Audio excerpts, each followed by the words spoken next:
Former Vice President Mike Pence made multiple campaign stops in New Hampshire on Labor Day. During his first stop today in Concord, Pence discussed his priorities. I'm running for president because I think this country's in a lot of trouble. I really do. I think Joe Biden has weakened this country at home and abroad. But I have faith.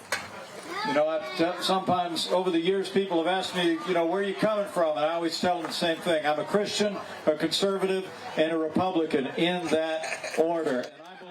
CBS News reporter Cara Korte joins us now from Salem, New Hampshire, Mike Pence's second stop on the campaign trail today. Cara, you've been traveling with the former VP in the Granite State. Talk to us a bit about Pence's big Labor Day message to voters today.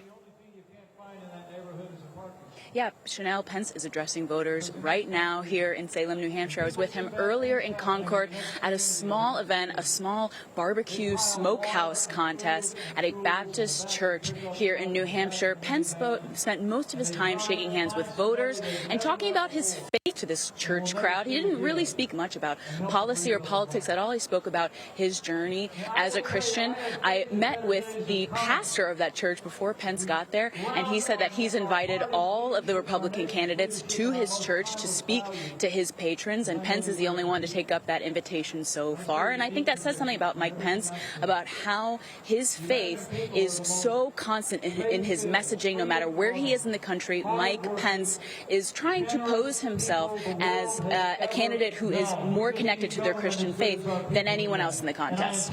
So, Cara, a lot of attention's been paid on the GOP campaign trail to how these folks are talking about former President Donald Trump. This weekend, did Pence say anything about that?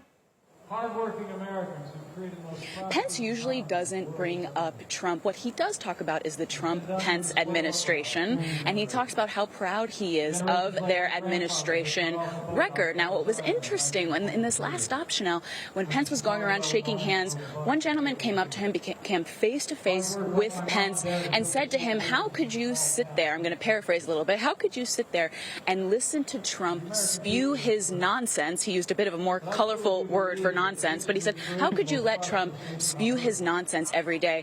Pence was very calm, speaking to this man face to face, and just said he was never anything but a gentleman in my company. So Pence doesn't really bring up any differences, policy differences between himself and President Trump, but voters want to hear about how he differentiates himself between himself and his old boss. Yeah, he's also trying to differentiate himself from someone else out there, Vivek Ramaswamy. Particularly, we saw that on the GOP debate stage in Milwaukee.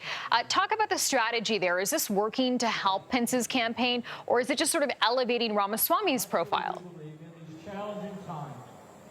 That's a great question. I think for Pence, someone who has high name recognition, unlike Ramaswamy, but is lower in the polls than Ramaswamy, it kind of makes sense that they're hitting at one another. One is looking to become more well-known. The other is looking to become better known, become known as a president instead of a vice president, trying to raise up in the polls. It's really interesting what's happening here, Chanel, is we're in a very small group here at a VFW in New Hampshire, and Mike Pence, Vivek Ramaswamy, other candidates, Asa Hutchison, Will Hurd, they're all about 100 yards away from each other in this very small backyard picnic, and this is what it's like out on the campaign trail. Candidates come in and out in short order, and voters in Iowa, New Hampshire, and elsewhere get this great contact with them. Okay, well, still early stages. Cara, thanks so much for this reporting. We appreciate this. Thank you.